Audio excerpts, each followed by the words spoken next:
Welcome to the Villa Pride Down Under podcast, an Aston Villa supporters podcast brought to you from Australia. Today, it's myself and Rhino. Tess had a couple of family commitments, so couldn't quite make it, but he will be back during the week to do a pod with one of us. So you'll have to put up with the old Welshman and the Irishman for today. Rhino, how are you, buddy? I'm good, mate. I'm good. Still a little bit flat after this morning, but slowly getting over it. Yeah, it was... I'm sure we'll cover it on this podcast, but I think that game kind of summed up our season, really. It showed good patches, bad patches, frustrating patches, bad goals conceded, missed chances, but I'm sure we'll cover it all. But I think that was a microcosm of our season as a whole, that game, really, wasn't it? Yeah, 100%. And, another missed opportunity, wasn't it, with the results that have sort of gone, with Chelsea losing and some good results around us again. And we just... Yeah, a game you're expecting to win at home against Ipswich and, dropping points, disappointing. But, we've got a lot of games coming up now before the end of the month and still a chance to make up some ground.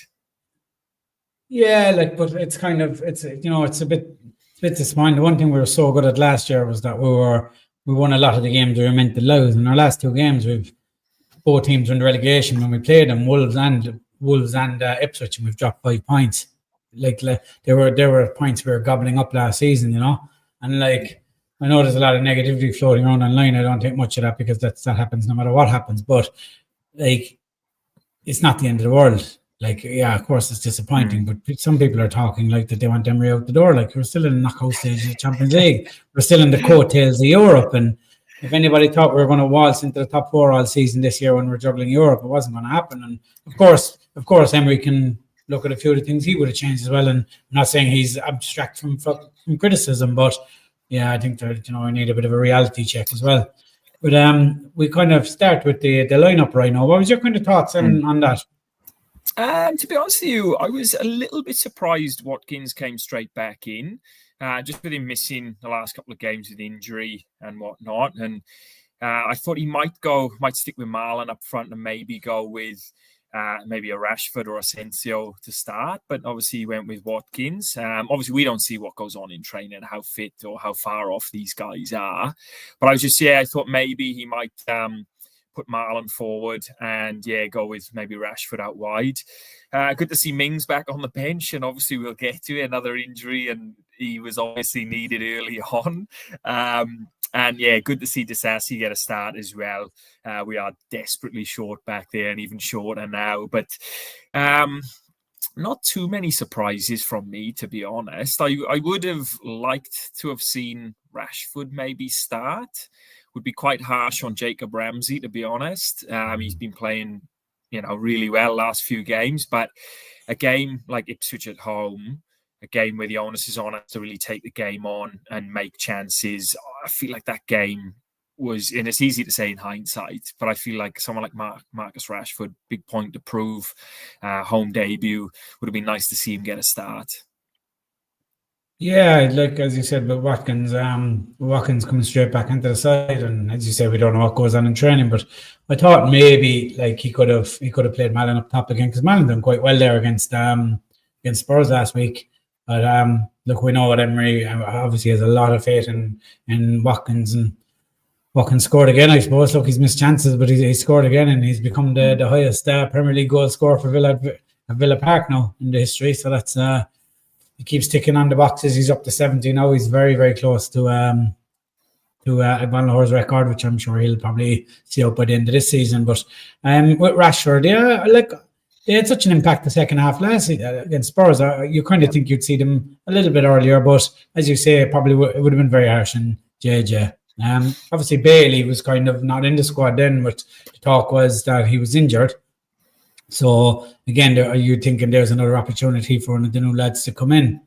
But he played Malin outright again. And look, I suppose someone will say, well, he did play one of the new lads because Malin still started, Just with the back line, Disasi obviously came in. He was always going to. He can't play next week against Chelsea, but Kamara obviously played centre back again. And I don't know. I think if you can get Kamara into midfield, you need to get Kamara into midfield, don't you? I know Tielemans and McGinn were really good, but it all depends on where Mings' level of fitness was, I suppose.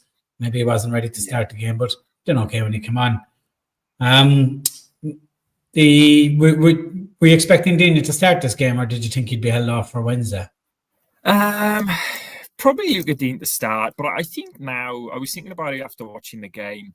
I do think we might see the tide start to turn a little bit with Luca Dean and Ian Maatsen, especially now with a lot of games coming up and we need to get some points on the board. I think we might see a turn. I wasn't surprised today as such, but I think, there's a lot of games coming up, and the onus is on us with the home games as well. That his team's going to come to Villa Park. Probably not Liverpool. Liverpool won't just sit back and defend. Obviously, they'll go for a very good attacking team. But I think Luca Dean, his form has been really good start of the season, but it has sort of dropped off a little bit recently for me. I think not as much of a threat out left. I think defensively he's been solid, but I just don't think we've had much in the way of width or any sort of, threat out on the left. And I think that's why he made the changes at half time. But yeah, Luca Dean probably back up again against Liverpool, given his defensive attributes compared to Maatsen. We all know Maatsen's a little bit shaky defensively, but excellent going forward. But I do think the tide will turn, though. I think we will see Maatsen starting a few more games going forward. Yeah, he's going to have to be introduced a bit more at some kind of level, because he wasn't brought in to play a few minutes. And myself and Paddy talked about this Friday. I suppose Luca Dean's probably surprised Emery more than anyone, like the way he's dug deep, and he deserves to be starting at the moment. He's had a very good season. The game kind of got going. We didn't really we're just so pushed on to start slow and these slow build-ups and stuff. And I thought now with the new signings and stuff, we'd be maybe starting to get away from that a little bit. But there was a lot went in our favour early. We had a nice early sending off with Tuanzebe going. And Ciso, who was probably one of their bigger threats, went off injured. Yeah. So it was all there for us. And we just didn't really get going at all in that first half. We offered little bits here and there, and the lap was kind of getting a bit of joy up top. He was still roughing up the defenders as he does. But what did you make of that first half as a whole? I thought, I thought Ipswich came and they had a plan, well organised, a lot of people behind the ball. I thought it was interesting that they'd sort of dropped Philogene and put Ben Johnson further forward. He's typically a right back, and they pushed him to sort of right wing. So that sort of said to me, they wanted to sort of close out our left-hand side and sort of, nullify the threat out there. And that's kind of set the tone for what they were going to be about, really, is be very well organised without the ball, plenty of bodies behind the ball, and then hit us on the break. Because they got, Amari Hutchison and Liam Delap, very good players, and they can break really quickly. So it was a bit of a scrappy first half. I was really, really pleased with Daniel Marlon, though. I thought he showed a lot in that first half. It was probably our best in that 45. I thought he showed some nice runs, some touches. He's probably our biggest threat, I thought, and couldn't get him onto the ball enough. And we didn't create many clear-cut chances, but I thought he was our best. And for me, another pleasing thing, and I haven't really seen much of Axel Disasi up close. I thought he was very good with the ball at feet. He's obviously a very big fella, and I was surprised at how good he was. His range of passing, very comfortable on the ball, and I thought him and Garcia looked really solid on the right-hand side. And yeah, I think Disasi could be a really good addition for us going forward. He's a big unit, isn't he? Like he's physical, but like he's physical, like Carlos was, but he's far more mobile, it seems, than Carlos was. Like he gets about the pitch a bit more. He looks far more comfortable on the football, which is probably one of the things the Chelsea fans used to hammer him for, was his lack of ability to play out. But it didn't look. It's only his first game, but it didn't look, as you said there, he looked very comfortable on the ball. In fairness to him. Yeah, he popped a nice ball over the top for Watkins, didn't he? For probably the best chance of the first half, I think it was. And the commentary was sort of saying, was he aiming for Watkins? But it's still a lovely pass over the top, isn't it? It's perfect for someone like Ollie Watkins to run onto. And yeah, that's probably, like you said, the first half was just us struggling to break Ipswich down. That was probably our cleanest chance of the half. And obviously Watkins, couldn't take it. But pretty poor first half. And you could see what Ipswich were trying to do, and they did their job well, though, didn't they? I thought they defended really well. They set up well against us. They knew what we were going to bring, and you could see why Emery made the changes so early. Yeah, definitely. And I just wanted to touch off Garcia there. He seems like an interesting addition to the team. He's offering us a lot of wit. Gets up and down the wing very, very well. There was probably, and he was one of many others in that first half. Probably done a lot right except for the final ball. This was kind of where we lacked all over the pitch in that first half. We struggled a little bit to get Morgan Rogers into the game in that first half too. He tried a lot to get himself in the game, but it just didn't seem to be. He wasn't really involved in that first half at all. He made one or two little runs, but yeah, nothing to write home about that first half. And then obviously Tuanzebe seeing his second yellow for that good run from Jacob Ramsey. And then he was obviously going to go for that. But then we probably had like 4 or 5 minutes before halftime where I thought the halftime kind of came at a good time for Ipswich because we were piling under pressure. I got very frustrated about our set pieces in that first half. Like it was like we're just trying the same thing over and over and over, and it's just. I know it worked a little bit better in the second half, but sometimes with 2 or 3 minutes left on the clock or in injury time, you just need to get the ball in the box. There's no point in sending Mings and Disassi, 2 big men, all the way up into the box and then playing it short. You don't get that. Like you're only opening yourself up to a counter, surely. Like if you're not going to play the ball into the box, like. And we've got 2, like you say, 2 big fellas who are good in the air. Like, keep it simple sometimes and get the ball in the box. And, we've, Disassi, Mings, Watkins, Rogers, there's some height in there. Just get a quality ball in there and just fight out for it. But it was really telling. Like, one of the stats the commentators brought up was at this time last season, we'd scored 16 more goals. And our focus is obviously a lot of, people talking has been how bad defensively we've been. But obviously offensively as well, not scoring as many goals, and 16 less goals is a lot, isn't it, for this stage of the season, and quite telling. And you're right, set pieces is a major part of that. And I think there's a big frustration the last few weeks. I think corners going to the front or the first man at the front post, that would seem to be a pattern of play, and it's not working. Or trying to be too cute and clever with free kicks instead of just whipping the ball in. And we've got Tielemans, Luca Dean. We've got quality. We've got guys out there who can put the ball in the right spots, but we just don't seem to use them. I think we tend to overthink free kicks and tend to overplay them sometimes. And yeah, I think sometimes you just got to keep them simple, get the ball in the box, and just, especially against a team like Ipswich, make them work for it. Yeah, it's nice to be clever, and it is nice and refreshing to see a cleverly worked set piece from time to time. But we're trying to do it every time, and sometimes it's just as simple as I said. I just don't get this mentality of send your big man up and then play it short, and then you're leaving the lap with grass to run into behind you. Like it just doesn't make sense. But yeah, look, I thought from that last 3 or 4 minutes going in at half time, it gave me a bit of a boost. I kind of thought, right, we're going to come in, and then Emery made the changes. Obviously, Maatsen came on and Rashford came on. It made a lot of sense to me at halftime, those changes coming in. And I just thought it was the right move at the right time, just to give us a bit more of an onus. Some people will disagree. Some people will think that it opened us up more to the counter attack. But we were a man up. They couldn't go man for man anymore like they had. So it was the right move to bring on someone a bit more attacking. And Maatsen seen a lot of the ball, especially in that early stages. Yeah. He was getting a lot of joy. And with him getting a lot of joy, it was making Garcia get a lot of space over on that right-hand side. That pitch was opening right up for us. And we were switching well. And we looked kind of a threat. And then out of nowhere, sucker punch of a goal. Yeah. Like Maatsen, I thought Maatsen done a lot of right in that second half. He has to do more to stop that cross. There's about three things I could hammer them for there and that.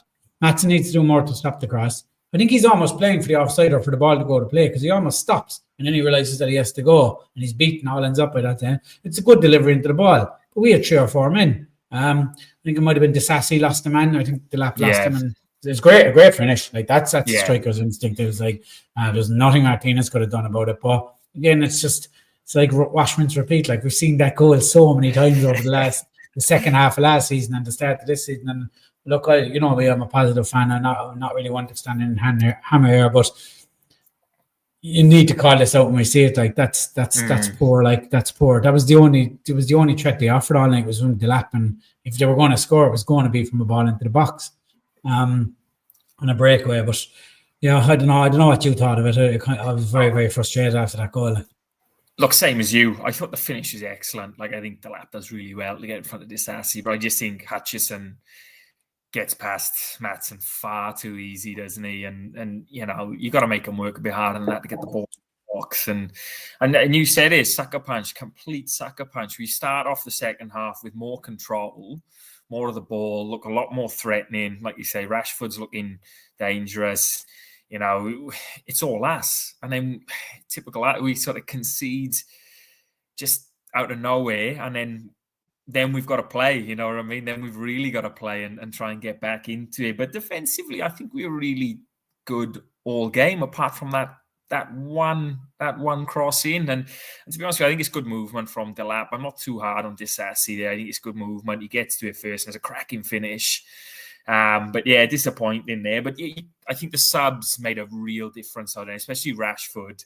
I thought he was immense in that second half. I thought Marlon dropped off a bit. I thought his first half was very good, but then sort of second half probably faded a little bit. But then Rashford took over really on that side and sort of showed us what I think we can expect from him on the left-hand side. And whenever he gets the ball, he's dangerous and he's looking to take his man on. And he created plenty in the second half and gets us back in it with that free kick, doesn't he? That's cracking. Unlucky not to score. Like, it would have been an amazing goal, and it's a quality finish from Watkins. But I thought Rashford was a massive point of difference for us there. It's good to see. It's been a long time since we had a winger who gets as they say, paint under boots, isn't it? Like hugging that touchline. And Rashford made that pitch nice and big for us. Like he was touching the but his runs inside are very clever. Even when he was off the ball, he's a very intelligent footballer. You know, like some of the runs he's making, and even we'll get onto it later on. But the little nutmeg and running to the box, he was just like he had a high. He must have had a high number of touches in the opposition box overall in 45 minutes. It was a very good 45 minutes from him. As you said about Malin there, Malin was very, very good, but I think fitness levels he was just dropping off, and I think they took him off at the right time. No, great at that stage, I think we were still 1-0 at that stage. I wouldn't have complained either at that stage if they had taken Watkins off and moved Malin up top. I think either one of them could have went off at that stage. Yeah, they were both kind of having less and less of an impact on the game at that point. I thought Asensio came on. I thought again he just injects this kind of belief in the team. You see, Rodgers suddenly started getting the ball a bit more when Asensio came on, because he was tucking in a bit, helping Rodgers out, because they were doubling up on Rodgers a lot. They done a great job on Rodgers Ipswich. I think it's probably one of the best I've seen on him so far all season from any team, because they didn't leave him turn like he usually does, where he gets that turn. He got away with it once or twice, but whatever they worked on during the week on the training on Ipswich with regards to Rodgers, it worked, because they had a man come in straight away. As soon as Rodgers got the ball, they had a man up his arse, but then they had a man up that man's arse as well. So they were blocking off his running lanes. A lot of the time we always talk about what Villa done wrong, but sometimes you have to give the opposition a little bit of credit too. It would have been easy for them to go hiding when they lost to 10 men, but I thought tactically they were very good, and they had to be. Let's be honest, if it's man for man quality, they're going to lose, so they had to try and come up with something else. But I thought that doubling up and blocking Rodgers' turning runs was very, very clever, and let's just hope it's not giving other teams a blueprint, because obviously that's a huge weapon for us. But the thing that impressed me most is Rashford's and Asensio's want to win the game. They came on and they drove us on. Even when we won corners, two of them were running over, grabbing the ball. And something we've given out about a lot from other clubs, United and stuff, and the thing that we've probably given out our own team about being too nice at times was Asensio played a little ball into Rashford. Rashford got down. I don't think it was a penalty myself personally. No. But you can see the lads coming from playing a higher level clubs straight away. They're in the ref's face looking for it straight away up to the ref. Yeah. We don't get enough of that from our own team. I know we complain when other teams do it, but the other teams get it. That's the difference. So it's nice to see a little bit of naughtiness coming in too, because we're far too nice at times. Well, both of those are winners, like you said, Nate. They played at the highest level. And like you say, you could tell the difference in quality when they came on. And like you say, I liked the width Rashford brought in, but then I also liked that Asensio was dropping in, a bit more narrow. He was giving Garcia a lot of space there as well. And just the touches, you can tell that those two, I don't want to sound condescending, but a different level of footballer, I think, than what we've had previously. I just think, they've been at good teams for a long time, and you can just tell the passes and what they're picking out and the way they're taking people on. I think it's really exciting for us. I think they're going to push us on.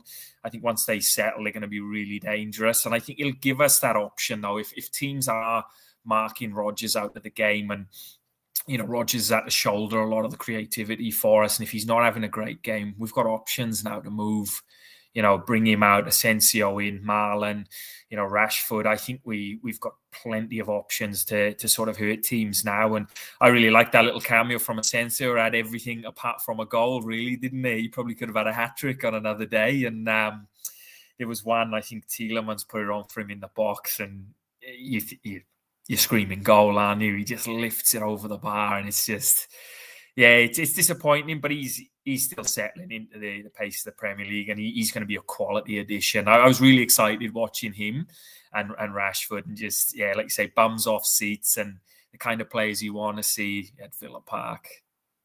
The Asensio was very good. Yeah, I really enjoyed him. He should have scored that though. He has to score there. But there was one there where he had a little bit of a link up with Tielemans, and he tried to pick out the bottom corner, and I don't know how the keeper got down to it. It was a fantastic save. But again, they just get on with it. They win the corner, they're over, and they're looking. They're not admiring their efforts. Like, they're just trying to get on with the game and win the game. And Rashford's free kick, you see, how long has it been since we've had a lad just take a direct shot and actually hit the target? Yeah. Usually we either try and do something fancy, or we have a guy just belt it over the bar, or so and it was a great finish by Watkins. That's not an easy finish. I don't care what anyone says. That when that's coming at you unexpectedly like that, it was a very good finish. Like, but they're the ones, aren't they? They're the ones Watkins scores, like the ones he doesn't have to think about. Like, it's just him in a nutshell. At that point, then I thought we were going to go now and win the game. To be honest, once we got to 1-1, I think it was around the 65, 70th minute. I kind of relaxed a little bit. Then I thought, yeah, all right, here we go. It's going to come. We got to go to the later part of the game, and then Rashford went on that last run where he nutmegged your man, run into the box, squared it to Rodgers. Rodgers took a shot and it just bobbled up, and how the keeper managed to scoop it out of the net, I'll never know. Like, it was probably a bad touch from Rodgers, but the way it bobbled for the guy. See, that's the difference. Those things happen against us. They bounce into the net. It's so true. He's had a blinder. His debut, the keeper's on debut for Ipswich, and he's had an absolute blinder, haven't he? Yeah. He's at the risk of being sent off after about a minute, and then he's got on the bloody, just pulled saves out of everywhere. And that one in injury time, I don't even know. Like, he just sort of gets a finger to it, and it sort of like spins off behind his post. And I don't know. There was points of that game where I was like, it's going to be one of them days again, isn't it? Like, we were building. I felt like we were going to win the game, but then we were missing some chances. And I just had that dread. I just thought, we're not going to get one, yeah? Like, it just didn't feel like we were going to score one. After the Asensio miss, like you're saying, he has to bury that. I'm thinking, is anything going to go in for us here? And it's really disappointing. Game like that at home against Ipswich, we got to win. You've got to win those games, and we've got to be more clinical. I think going forward, we will be more clinical. A lot, like you say, with Rashford, Asensio, I think the quality's there now. Marlon as well. I think we will be more clinical. But I feel like the next period, like this next run to the end of the month, is make or break really for us, with the amount of games that are coming up thick and fast, and FA Cup game as well tucked in there. So disappointing not to win this one now. I feel like the 3 points would have been massive today. And it puts a lot of pressure on the next home game now, doesn't it? It does, because I think I would have happily taken 4 points from Ipswich and Liverpool. But I wasn't expecting to go this way about it. But, it's kind of, it's just one again. I'm kind of a bit different to you, to be honest. That second half, even when we were missing those chances, I always felt the goal was going to come.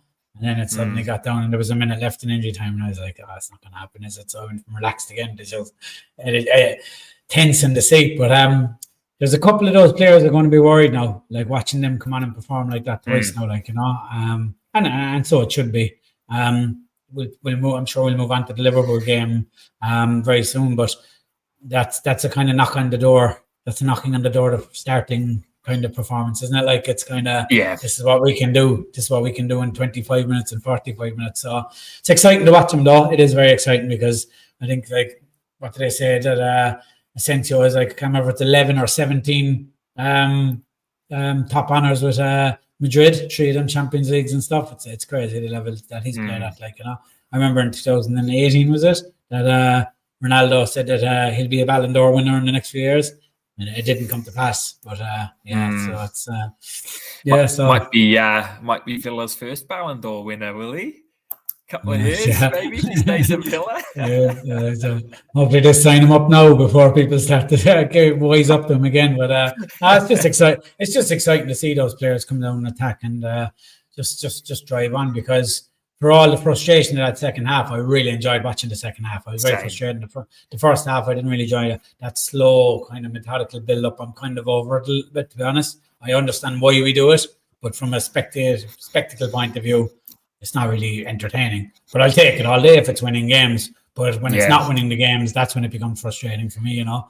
But I mean, we played Brighton a few weeks ago, and defensively we were a shambles, but we were creating chance after chance. And from a spectacle, it's good to watch. You know, yeah, it's frustrating with the result, but you know, when you're getting up at the time in the mornings that we are to watch games like 4:00 in the morning and 11:00 at night, and I want to watch a game that's going to keep me awake. Like, and that second half is the game that's going to, you know. And yeah, look, I understand why we control slowly and build up. I understand the procedure behind it, but it's not great to watch. Like, and it's not me being negative, but that second half was good to watch. We were picking up space. Our fullbacks were getting involved. Maatsen and Garcia are high up the pitch. And I know you can only do that against certain teams, you know. You do that against Liverpool, they're going to hurt you badly because they have the power up front.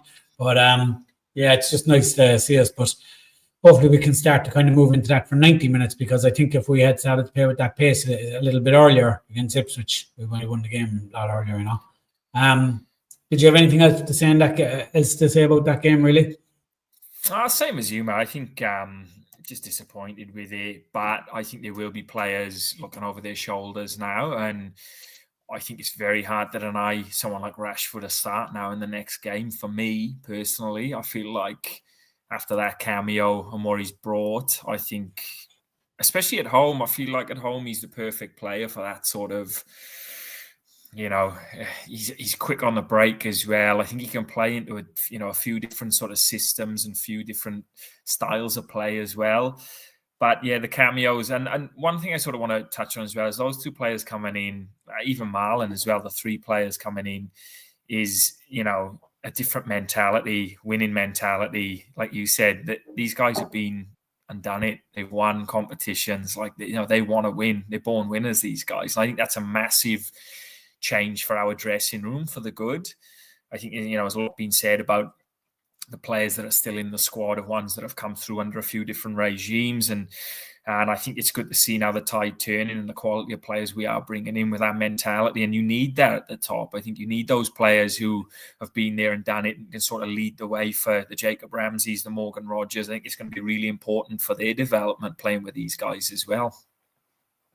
Yeah, because these are the kind of guys Emery can show, and this is what you need to get there. This is what you need to win stuff, like, you know, because, and it is for me, like, I mean, Emery, like with the FA Cup particularly, like you look at Emery's been on such an upward trajectory with Villa. Like, he took over a relegation fighting team. We know the story. It's been up and up and up. He's taken us to the conference. He's taken us to the Champions League. He's taken us to the knockout stage of the Champions League. The next level for him is to win silverware with us. For me personally, the club will want him to get back in the Champions League. But for me, from the fans kind of making that iconic figure in the club, it's to deliver some silverware. And the FA Cup is obviously a huge chance for us to do that. And these guys are going to help that. Like Rashford and Asensio are going to help achieve that, especially now when you see who's left in the competition and stuff. And I just hope that we don't, because we're falling a little bit behind in the league, that Emery doesn't kind of park the FA Cup again, you know what I mean? Like, because surely now with the squad depth we have, surely that's got to be an aim now to go out and win that, you know? That's a massive chance, and you touched on it there, the draw now, with the teams that are still left in, it's a huge opportunity. And we haven't won the FA Cup since 57. That's criminal for, a club of Villa's size. It's disgraceful. It is, you know what I mean? So, and we're both very traditional, mate. We've spoken about it. And, the FA Cup for me is massive. And, draw against Cardiff, at home is a favourable draw, isn't it? And a lot of good teams, a lot of Premier League teams have drawn each other again. So, I've had a lot of mates texting me who support other clubs saying, it's a massive chance for Villa now. So they've put the Moz on us already. And it's a huge opportunity. And for me, we probably have got a bit, like with the signings we've made, we pushed hard in January to bring these bodies in. We do have the depth now, though, to sort of change it up a little bit. I would have been a bit more worried before January about where we were going to be. Defensively, we're still thin, but that's, the amount of injuries we've got. But I think at the other end of the field now, I think we've got the options. We can chop and change people. A cup game against Cardiff at home, you can see Asensio start, Rashford, Marlon forward, and maybe give these other guys a bit of a break like Rodgers and Watkins, who are playing a lot of football. But exciting, a lot of football to come. So, yeah, I'm looking forward to it. Yeah. There's definitely a lot to be said for it. Yeah, I wonder now, because obviously Garcia seems to have settled in very well. Obviously hindsight's a wonderful thing. I wonder is Emery kind of thinking in his background, oh no, why have I left him out of the Champions League squad? Because obviously there's no one. He's not going to drop one of the others for him, obviously. But Matty Cash probably starting to get worried now, because Garcia he's settling really, really well, But it's good. That's what you want. That's the competition you want. That's what's going to drive on, because I don't think Matty Cash has had enough competition. Are you clicking a pen right now? Sorry, mate. Oh, yeah. I was like, what's that noise in the background? Yes. I was trying to figure out where what that noise is there. I forget the microphone picks up everything. You're too fidgety, mate. That's like me. Keep moving into the camera. But look, we're going to move on to the Wednesday's game. Look, it is what it is. It's disappointing. We can't change the last result, but if we go away and beat Liverpool now, suddenly 4 points in those two games and things are rosy again. It is very, very disappointing, though. You have Wolves and Ipswich back to back in the league, and you're kind of looking at that, and you can't even take 4 points from it, let alone, we've dropped 5 points. We've only taken 1 point from those two games, and no matter what way you try and dress it up, that is very disappointing. But there is a lot of positives. Obviously, you can see all our new signings are having an impact. Marlon, Rashford, Asensio, Garcia, Disasi, they've all had an impact straight away, which is only a positive, So it's going to bring us to Wednesday night now. That makes Wednesday bigger. It's always a huge game anyway, but it kind of makes it a massive game in the context of the league for us now.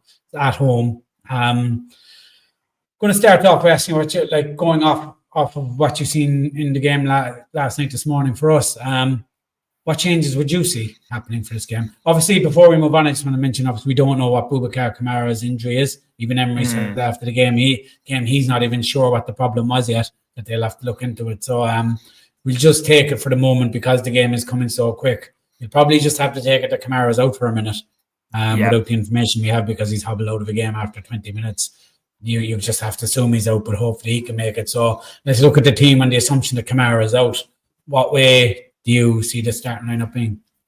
For me, I sort of touched on it a bit earlier. I would like to see Rashford start, and that's probably in place of Jacob Ramsey for me. I think he's shown enough in that last game to be a massive threat, and I'd probably go everything else the same, but Rashford in for Ramsey. The Kamara and the defensive options is going to be interesting. I didn't really see what happened to Kamara myself, to be honest. I'll be interested to see how long he's out for. Other than that, I think he might stick the same, and I would too. I wouldn't change too much, but we'll have some enforced changes, won't we? So it's Disasi can't play. No, he can play against Liverpool. He can't play against Chelsea. Sorry, it's Liverpool Wednesday, so Chelsea can't play. So Liverpool Wednesday, but. So if that's going to be the case, it'd be Mings and Disasi for me. I'd stick with Luca Dean at left back just because of his defensively, he's solid, and we know Liverpool going forward, just the threats out wide and with how quick they break, I feel like it's probably a smart move not putting Maatsen in and exposing him to that. So I think I'll go with the same. I would start Marlon again. I would start him out wide, and I'd go Rashford on the other wing. I do worry though. I think midfield, I think John McGinn had a good game against Ipswich, but this Liverpool midfield is very, very strong. And I think Tielemans and McGinn are going to have their work cut out. This is a game that I would love to have Kamara pushed back in the midfield. Oh, you have to have him there, don't you? Yeah, I just feel like that's the one, we don't, like you said, we don't know where he's at with injury, but I'm just going to assume he's going to miss. But for me, that's going to be massive because that's the one game I probably want him in the midfield, just that extra quality in there. McGinn's great, but I just think, Kamara offers you better control with the ball and better quality on the ball with Tielemans in there. So it's going to be really tough against them. But other than that, mate, I wouldn't make too many changes. I just think Rashford for me. The hope for me is that Kamara was carrying maybe a little bit of tightness or something going into the game, and maybe Emery just said to him, I need you Wednesday, mate. If you feel anything, just come off. Because there was nothing obvious. It's not like he dropped on the ground or you just sees. I think Enciso went down for treatment, and Kamara just kind of wandered off over to the sideline, and the camera kind of shunned him, and he's having a discussion with the sideline. So maybe, hopefully, he's just come over and he said to the coaching staff, I'm a little bit tight, and Emery just said, come off. We need you Wednesday in the midfield. That's what I'm hoping. But Emery doesn't tend to give away too much anyway. They asked him afterwards, and he said, I don't really know what the problem is. So hopefully that's. And then, of course, there was talk that Konza might be back, and maybe not for this game, but hopefully the Chelsea game. But just with your changes there, Rashford, I think, has to come in. And it's not so much reflection on JJ, but it's more of a reflection on how Liverpool set up. Having Rashford up against Trent is much more potent than having Ramsey up against Trent, I think, for two reasons.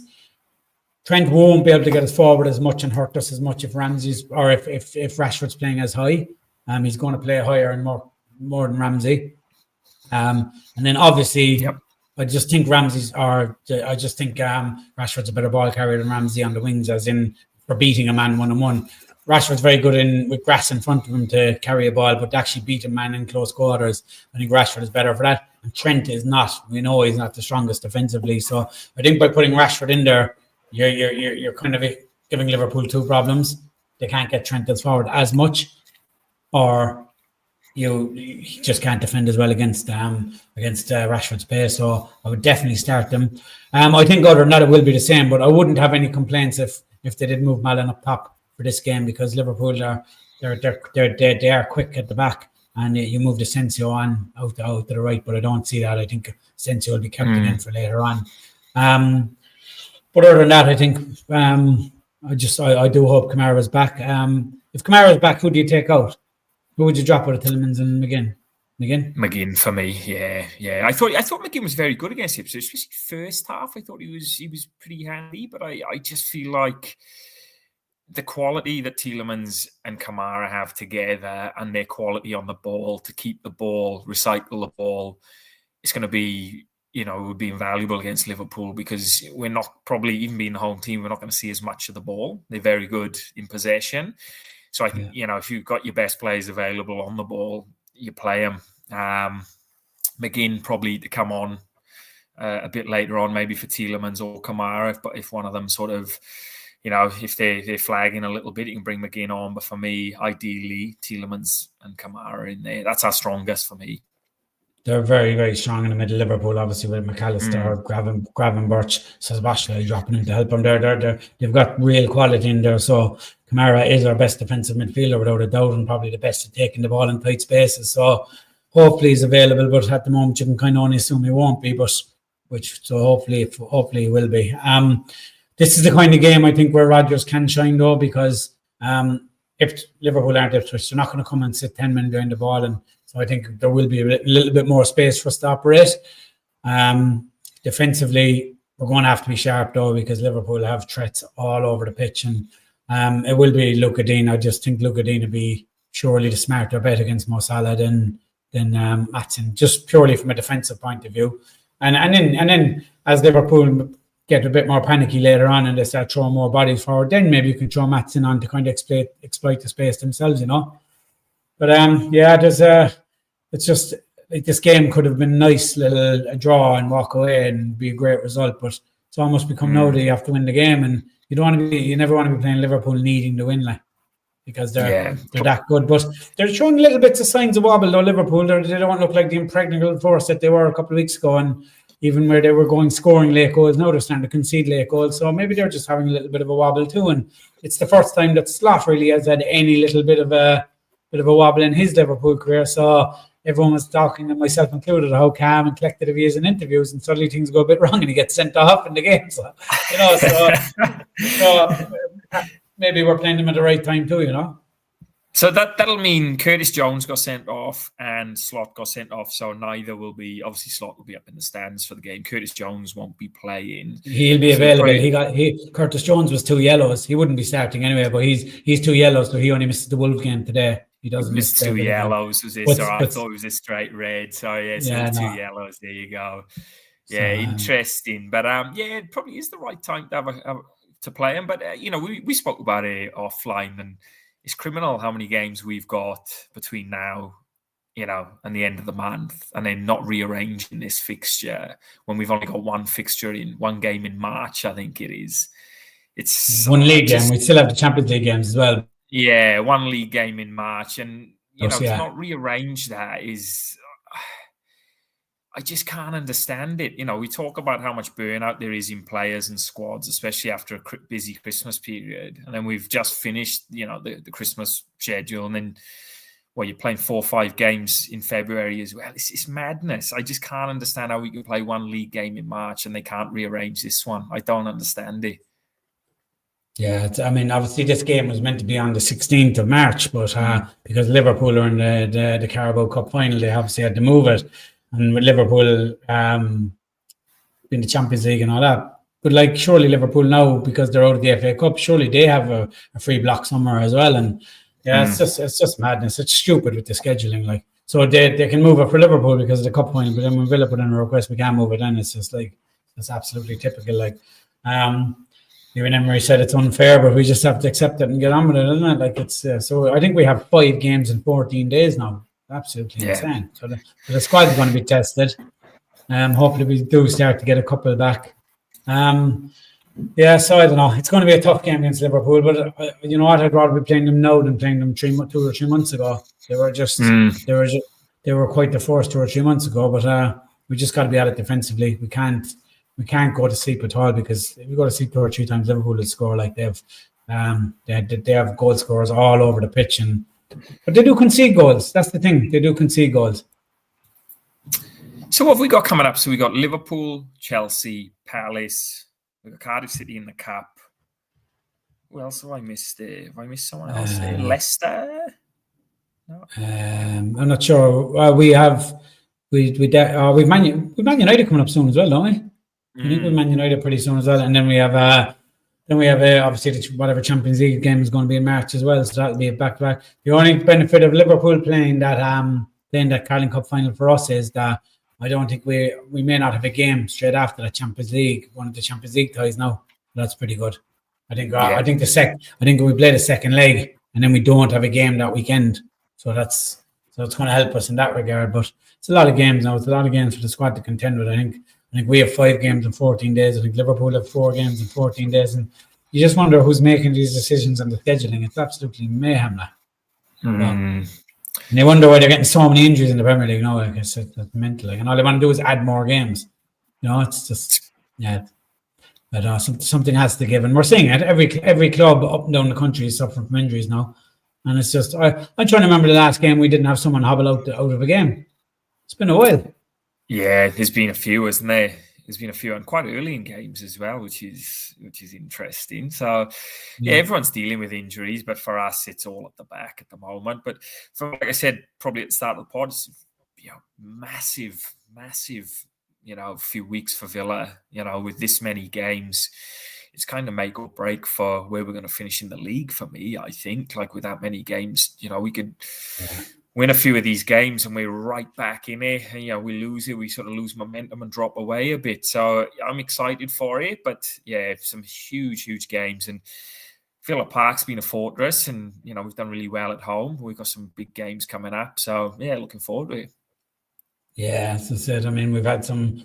We've been undefeated since the Arsenal game and our first home game of the season. But there's a couple of games too that, even though we didn't get beaten in them, we're still left with a bit of frustration too, like the Ipswich game and all that. So we've been good at home, but I don't think we're as good as we were last season. But look, we've done better than a lot of teams. You look at Newcastle last year; they were at no point were they in any contention for the top 4 whilst they juggled Europe, and then they went out in the group stages and they missed out in Europe altogether. So We're into the knockout stages. We're still in the coattails of Europe. I said at the start of this season, if we were to get to the knockout stages of the Champions League and qualify for the Europa League, it has to be considered a good season still. You look at West Ham the year they went to the Europa Cup semi-final, they nearly got relegated.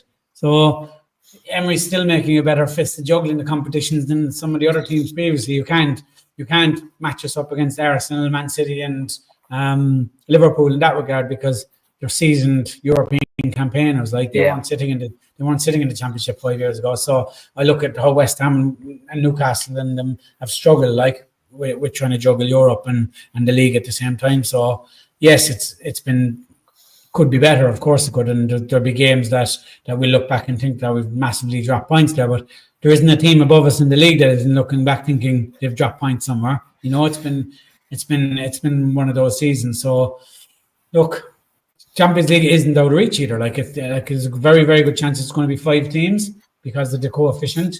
We're definitely still in the contention for 5, but there's a lot more teams in around it now than there has been over the last previous seasons. Bournemouth and Brighton just keep picking up points. Forest, obviously they lost last night, but Fulham are in around it, and it's very, very, very competitive league this year. Like, look at Man City going away beating Newcastle 4-0 last night, which is, I didn't see that coming. I thought Newcastle, the way Newcastle's best attributes, I thought was nicely set up for the way City have been struggling this year, and I actually expected Newcastle to go and win it the way they had last night, and they got absolutely wiped the floor with. So it's just been one of them seasons, isn't it? Like, it's and there's lots of football to play, isn't it? I think you'll see teams, and I think Forest now have started to show a little bit of a wobble as well. His teams in and around, you know, we've still got to play a lot of teams around us as well, which is a lot of football to be played, and hopefully that 5th place is Champions League. That would be nice. And we can really set ourselves up. I think if you have a big month now with the new signings we've got and the quality we've brought in, I think, the Liverpool game for me, it's always been, and this sounds terrible, it's always been a bit of a write-off to me, Liverpool, because we tend to struggle against them, and it's a tough one. But if we can pick up a point against Liverpool and go on and win the next couple, be massive for us. Just push us straight back into contention. So big couple of weeks coming up, and obviously got Cardiff, which is a team close to me. Cardiff's ground is about 20 minutes from where my parents live, and been there a couple of times to watch Villa in the Championship and stuff. And big opportunity on that front as well to beat Cardiff and get into the next round. So I'm excited, and I am optimistic. Even though last night wasn't a great result for us, there's definitely some really positive signs of the new players settling in and some quality we've got that's come in. So I'm looking forward to it. I'm optimistic. A lot of football to come, a lot of early mornings, late nights coming up, and we'll see what shape us 3 are in now in the next few weeks. That's it. These like, I have to get up at Wednesday. We play Wednesday morning, so Thursday morning it'll be a 3:30 a.m. kickoff for me. So the alarm will be going off at 3:15. Up, watch the game, and then straight to work.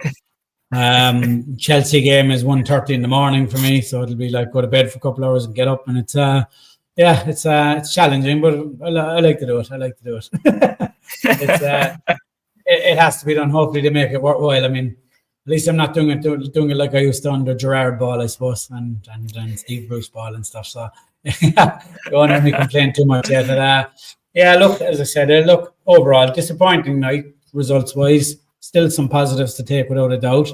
I'm not going to ask you for a prediction for Liverpool Wednesday. I don't think there's any point without having facts in front of us, who's available for them, who's starting for us. But all I will ask you is, do you think we can go? Can we take something out of the game genuinely, like from what you've seen over the last couple of weeks of the two teams? Well, like taking your Villa hat off for a minute, what's your overall feeling of this game? Like? I think we can. I think we can get something out of the game. I think us playing against Liverpool, the pressure's more on them, I guess. I think we do lift our game against some of these big teams as well, and we have been known to get results against some of these bigger clubs. I think we can. I think we've got the players there now that can hurt Liverpool. Defensively, we're not great. That is going to be a big issue against Liverpool. It could become a bit of a shootout, and that's a problem. But I am confident. I think we can get something out of the game. Yeah, and I'd like it's written in the stars, really, isn't it? Like with Liverpool chasing down United's league record, it's written in the stars for Rashford to score the winner, isn't it? Like really, like I'd love to see it. I think that's a given. So yes, look, I think we'll leave it on that nice positive note. We'll go with that. Rashford last minute winner. Villa Park wins the night. Guys, I know it's early morning in the UK, and so thanks very much for the people that have jumped on and watched live here with us. We really, really appreciate it. And if you are new to the podcast, your first time listening to it, just follow us on Twitter at Pride Down Under. We're on our Instagram at Villa Pride Down Under. Jump across to our YouTube, hit the subscribe button for us. It doesn't cost anything, but it really helps us grow. And we're starting to get a lot of viewings on the on the Twitter lives now since we moved them to lives. And depending on the time, obviously with time differences, it's random different times. It's not going to be the same time every week that we're on. But no, we thank everybody for coming on and joining in here. And don't be ever afraid to jump in the comments. We like the interaction. We're happy to hear your opinions on the game as well. Rhino, anything you wanted to say before you go? Oh, I just want to say a big thank you to Paddy Kelly for obviously jumping on for us as well on the preview podcast with yourself, mate. We really appreciate that. And Paddy's a good friend of the show. And I love hearing Paddy and Neil obviously for the Liverpool McGrath podcast. And yeah, just want to say thank you very much for him to jumping on. And yeah, and thanks for everyone getting on today and listening to us ramble on for a bit. Yeah, and as I said, then Tess will be back Thursday night. It'll either be myself or Ryan, and one of us will be back to review the game, the Liverpool game, hopefully discussing a Marcus Rashford late winner. Look, we're going to wrap it up now, guys, and thanks again for everyone that's tuning in. If you could repost the live pod for us, we'd really, really appreciate that. And we'll be back again Thursday night. Up the Villa. Up the Villa.